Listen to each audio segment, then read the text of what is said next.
மற்றொரு அண்மை செய்தியை பார்க்கிறோம். மாநிலங்களவை தேர்தலில் போட்டியிட பீகார் முதலமைச்சர் நிதிஷ்குமார் வேட்புமனு தாக்கல் செய்கிறார். அதனை அண்மை செய்தியாக பார்க்கிறோம்.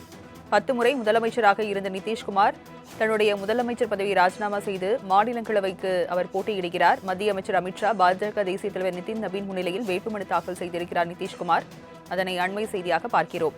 விவரங்களை செய்தியாளர் ராஜேஷிடம் தகவல்களை கேட்கலாம். ராஜேஷ், மாநிலங்களவை தேர்தலில் நிதிஷ்குமார் போட்டியிடுகிறார், விவரங்கள் என்ன?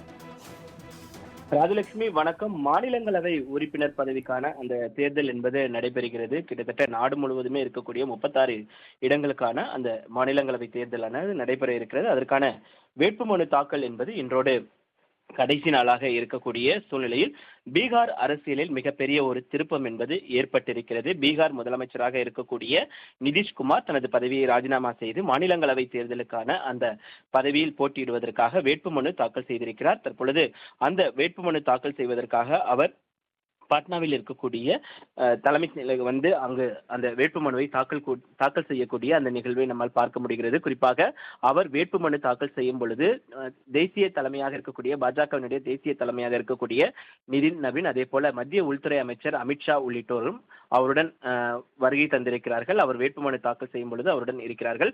குறிப்பாக நிதிஷ்குமார் முதலமைச்சர் பதவியை ராஜினாமா செய்ததற்கு சொந்த கட்சியில் இருக்கக்கூடிய நிர்வாகிகள் அதற்கு கடுமையான எதிர்ப்புகளை தெரிவித்ததை நம்மால் பார்க்க முடிந்தது.